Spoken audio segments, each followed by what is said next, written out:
So this is Sawley Abbey.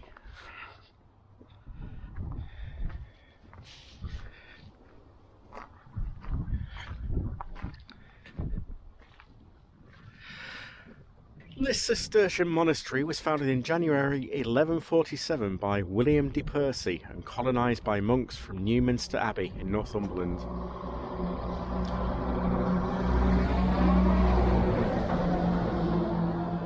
Although never particularly wealthy, the abbey survived for almost 400 years until its suppression in 1536.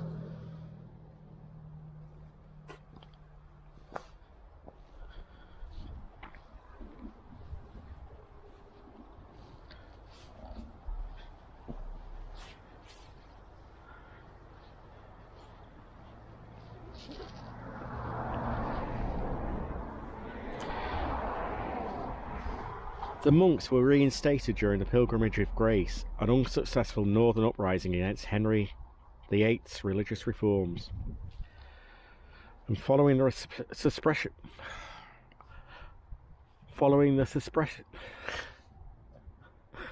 You laughing at me? Yeah. Following the suppression of the rebellion in 1537, the abbot and two monks from Sawley were executed at Lancaster for their part. So very little of the abbey survives today, but it's possible to reconstruct how the main buildings may have appeared. The abbey church stood to the north of a central cloister, with a chapter house and monks' dormitory to the east and lay brothers' dormitory to the west, and other domestic buildings lay along the south side of the cloister. By the late 1300s, there were only two lay brothers at Sawley, so their accommodation was partly remodelled and used as the abbot's house. The nave of the church had also been substantially shortened. Other abbey buildings lay outside the present-day site boundary, which are not shown and can't really be seen easily, but decorated stonework from the abbey is also incorporated into many local buildings. But we're going to get the drone up here, so we'll see what we can see from that.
We say it time and again, but wouldn't it be great to go back in time sometimes? Just press a button and be able to travel back and see how things were before they ended up like this.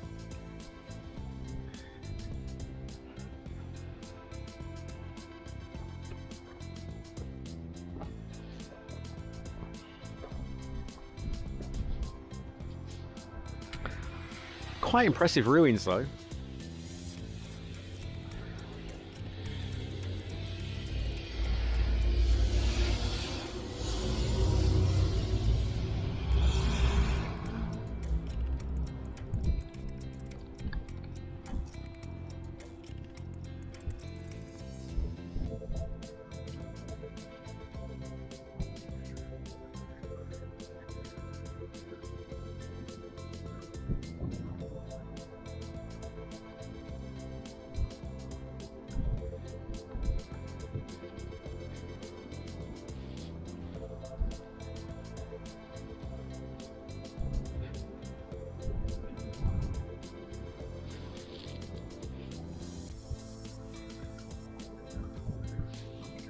Gonna have to go up those steps, aren't I?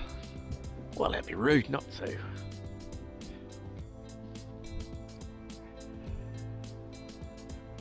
We both love stuff like this. Oh, so the Abbey Church. Oh dear, this has been destroyed partly, so I'm trying to read it. The church was built in phases between about 1150 and 1200. In the late 1300s, a presbytery was extended. About the same time, the nave was shortened. The choir monks worshipped in the presbytery, which contained the high altar, and they rose at 3 or 4 a.m. and went directly to the church to attend the first of 7 daily services. The night stair, which can be seen directly opposite, so that's where I just said I was going to go, allowed access directly from the dormitory onto the first floor. Until they were dispensed with in the late 1300s, the lay brothers worshipped in the nave. It's likely that the shortening of the nave coincided with this reduction in size of the community living at the Abbey. So, let's go up the night stair.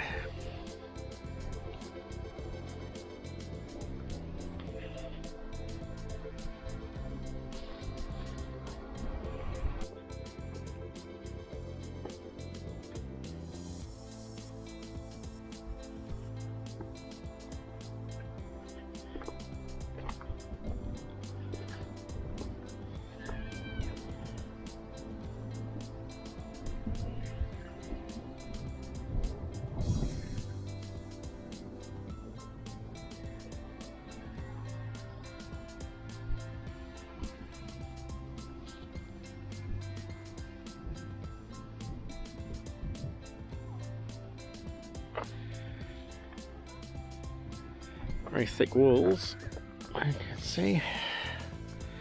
Keith will laugh at me for that as well.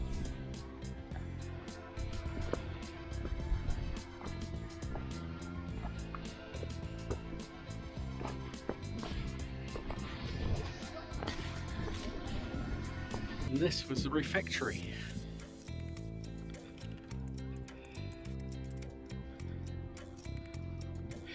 This was a refectory for the choir monks. The remains of the plinth upon which stone tables and benches were set survives around the walls.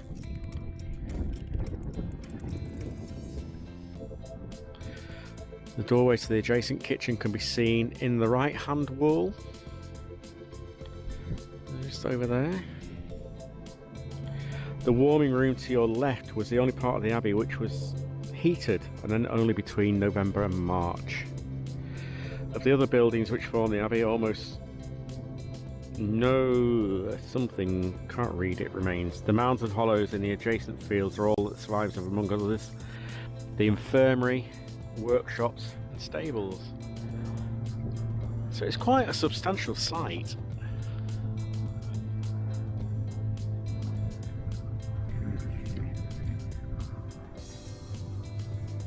We're very lucky that in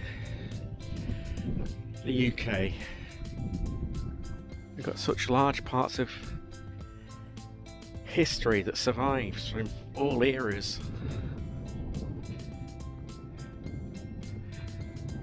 All of it fascinating.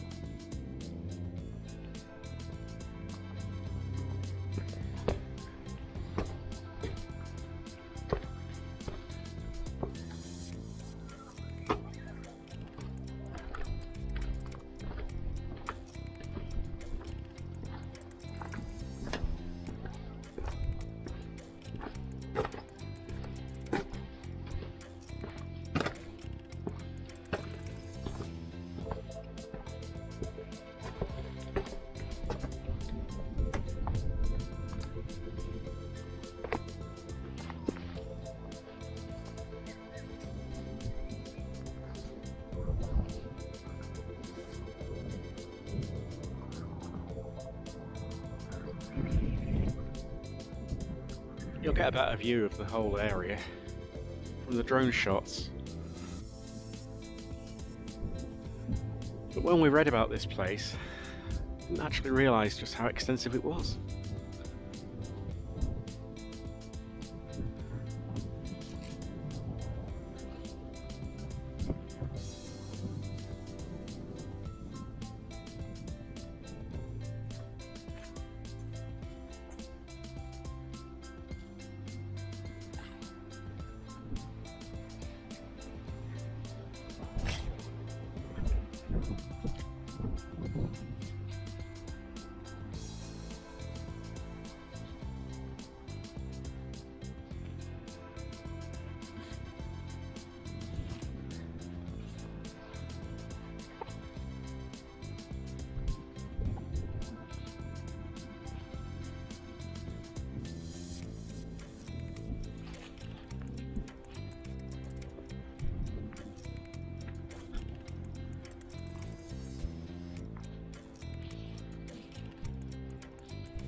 Love it.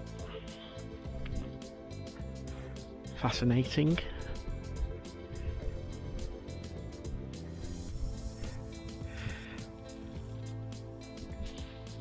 And if you're anything like us, you have to wonder about the people who lived, worshipped,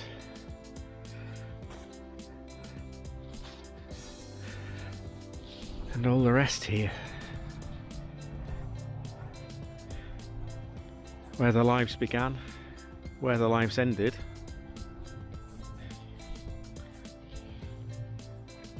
Their families, their ancestors, their descendants.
Just met a gentleman who can tell us more about the place, so we'll have a wander with him.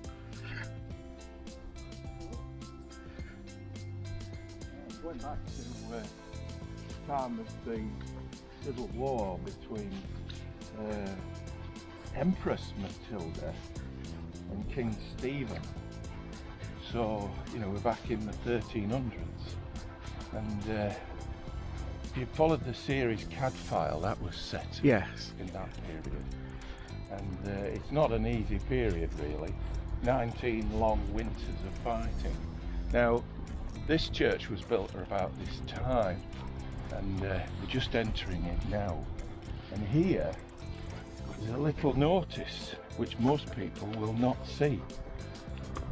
You're standing on the threshold of an entrance. Just watch this naughty little girl here.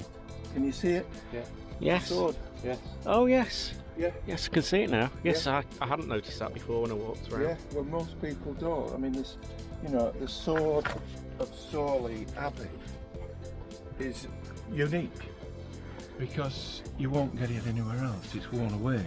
Right. And that was to remind men-at-arms to leave their weapons outside. Because it was a place of peace. This is a place of peace. This is a sanctuary. You know, this is where we've got a community worshipping God. This is God's house, and it's a place of peace. You have here the remnant of the tomb of the benefactor of Sawley Abbey. She stepped in, Matilda stepped in when the monastery was struggling, and she gave them some gifts, and she gave them sheep. Right. Right, now we've got cistercians here, and they were unbleached and undyed cloth, so they're generally white, full and white monks. And Matilda saved the abbey, and the reason why she wanted the abbey to continue is because this is the tomb of one of her relatives.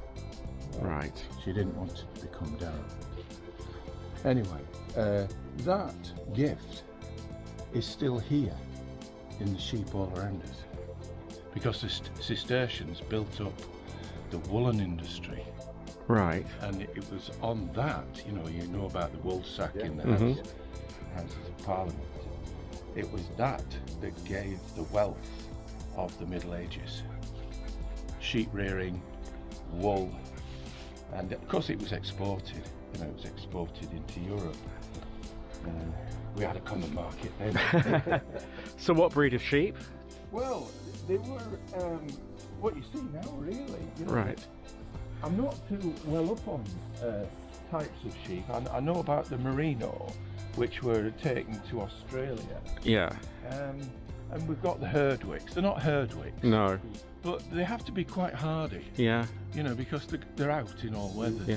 I mean, merino wool nowadays is what's used for hiking socks and Really? and walking clothes. Yeah. Yeah, So- 'cause it's soft, Cause- isn't it? yes. Warm. Yeah. And warm. Is it a long fibre? I don't know, to be honest. I don't yeah, know. yeah. Now, this is where it gets difficult with the church, because these are the steps up to the altar. Now, you know, you've got the transept here, but Yeah. you've got a very short nave.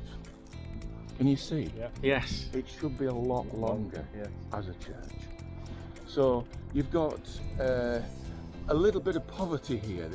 They ran into hard times, and if you look very carefully, you will see that they had problems with the tower. The foundations were not good enough to support such a huge tower. When you look around you where it would be, and they had to reinforce the walls. You can see that now. Yeah. And so you've got it on this side as well. Yeah. Right. Even this. Look at this great big chunk. That Yeah. put in and stuck it in as filler. All right. That was a mistake. It's just a mistake. Something had gone wrong. Yes. But rather than just dumping it, they it was reused there. it, repurposed It was it. there, and there's another piece here. Can you see that? You know where they've carved it. Oh yes. Yeah. So yeah, there's probably one or two. That looks like it might have been as well, but it's very worn. Yes. Yeah. So when they were doing that repair, to try and reinforce and rebuild the tower. It must have been at the time when Matilda came in. She was a De Percy, by the way. It must have been that time when, you know, they think, well, the tower's collapsed. You know, we can't afford to put it back. I mean, it was a huge thing. You know, so there's the repair job.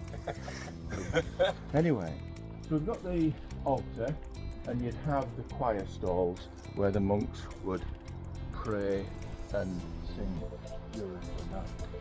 Now, if we go outside here through this hole in the wall,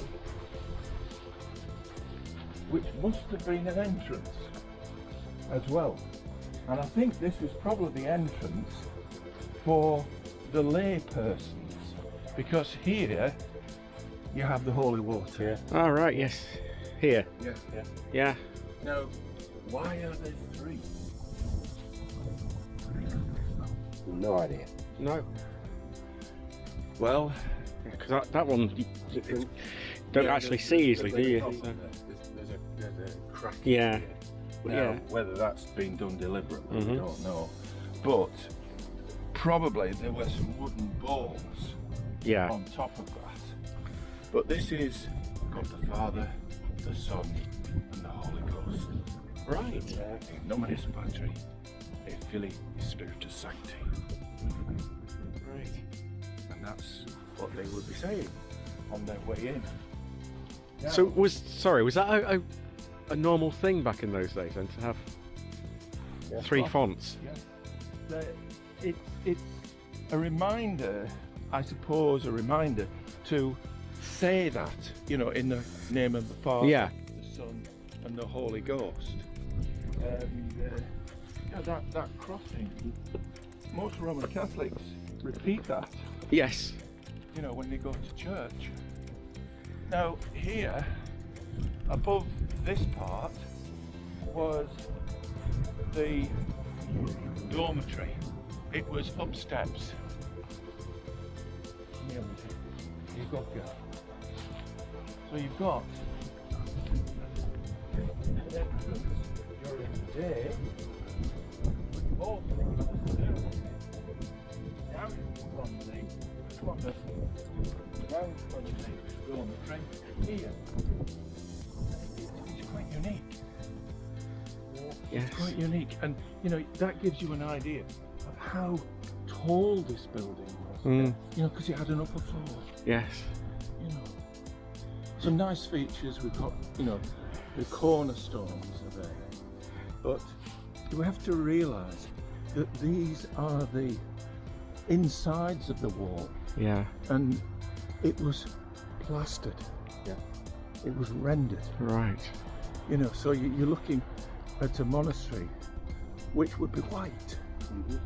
And they did repeat that on the outside there. They did some restoration work, the English Heritage, and they put in what it looked like. What Right. it would have looked like. Yeah. And, you know, then you get an idea of what the monastery looked like from a distance. It was this white building, you know, and Visible for miles. visible from Calling people, I suppose. was- Yeah, it Yes. would have that, you know, it is a special building, and, you know, when you think most people were living in wooden huts, Yeah. you know, it was a real sign of the presence of God Mm. in the community. And of course, you know, there would be people here who were not monks, they were lay brothers, and they would be working in the fields out there. Now, the monastery reaches right up to that wall, and you can see the remains of some of the foundations of other buildings. Yes. Some of them are walls for the sheep for enclosure, because at some time in the year they will be clipping them. Now, the monastery also, or the abbey, also goes right over to the river. So it was by the river as well. It goes quite a distance over that way as well. Right. That building there was the cookhouse. Yeah. That was away from the monastery because of the danger of fire. Right. So So you've got the remains of a hearth where, you know, in the winter time the monks would be able to go and warm themselves. And, you know, the back of there, I think that was where they slaughtered some of the animals, because there's a sort of stone. The stone suggests it was a yard, a slaughtering yard. So you've got that. That archway over there was across the road, and they moved it piece by piece. All right. It's not in situ, and that tells you how narrow the road was. You know, by the side of the monastery, and it would have led down to the river, Now, there's one feature which is difficult to make out.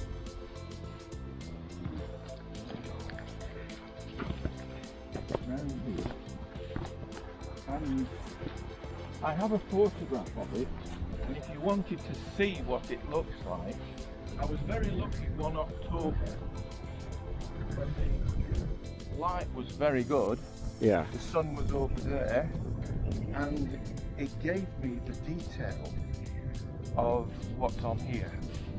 It's so faint, but what you have is the cross that would be carried before the abbot. Right, yeah. It's got a nice shape to it, and if you give me an email address, I'll send you the photograph. Oh, of lovely, it. thank you. Yeah. Now, in this corner, you can't see it, it's so difficult to see. In this corner, there is a pair of shears. Right.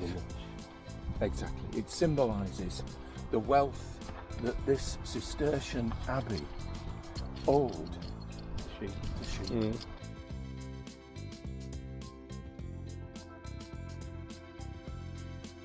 And to Matilda, who at that time was married. She was the widow of the Earl of Warwick, who was probably one of the most powerful men in the country. So she had inherited quite a fortune, and you can read about her. I mean, if you know, she is. She is. On this as well. Sorry. Sorry, she is from the northeast, because she, you know, her family founded this monastery, this abbey. The names just escape me at the moment, but it'll come to me in a few minutes. Now, down here, again, at some distance away from the church, for obvious reasons, we've got the latrine. None of this was mentioned on the information boards that I've read. So. No, this is research that I've done. I am an ex-head of history from one of the local secondary schools. Ah, right. And, you know, we did monasteries. And when I started walking the dogs in the Ribble Valley, my daughter lives in Gisborne now. And I've spent some time here. And, you know, people are here and they want to listen. I've got something I can share. Yes. Oh, it's fascinating because Okay. we love this kind of history. This is it, isn't it? It's here. It's here. Now, that's the sewer. Right. That's the sewer. And above would be the stalls or the benches where the monks would do their functions. Right. There is trace of some of the ledges. Yeah. There is ventilation holes. Obviously, you'd need that. And it runs out that way. And eventually it finds its way to the river. And you can see where they've covered it over because it's dangerous to fall in. So you've got two channels either side. You can see them there. Yeah. And it connects with a water flow. But I think that's long gone now. But there it is. Thank you very much. Is that all right? That is brilliant. Yes, thank you. Yeah. So, There's loads Thank you. here. There's loads of it. And every time you see something new. yeah. We might have missed a bit because I think the battery ran out, unfortunately. But No, it didn't. it didn't. So we should have it all. That's brilliant. Thank you. It's got a lot more to it Yeah. than people realise. See, the thing is, I mean, we don't know this area well. we go to the lakes, we go to the Dales. Yeah, yeah. So we said we should do this area. We have never heard of this place. No, you won't. You won't. It's just tucked out of the way, isn't it? Yeah. But it's an amazing site. Yeah. And I mean, it's got a sad story to it. Yeah. You know, when Henry VIII started the dissolution of the monasteries, the abbot here and the abbot of Sawley were involved in the pilgrimage of grace, and as a result, they were both hung. You know, that's Henry VIII for you. I mean, he just asset stripped a lot. Yeah. Yes. Yeah. You know, and sold it off at knockdown prices. A bit like Margaret Thatcher. Don't mention it. But there you go. Lovely, thank you. You're welcome. Well, that was really interesting meeting that gentleman. It was. Continue half a mile to the end of the street, then turn right. Coffee. She's taken us somewhere. He's just told us about that we should go for coffee. So off we go. Coffee's calling. Ding dong.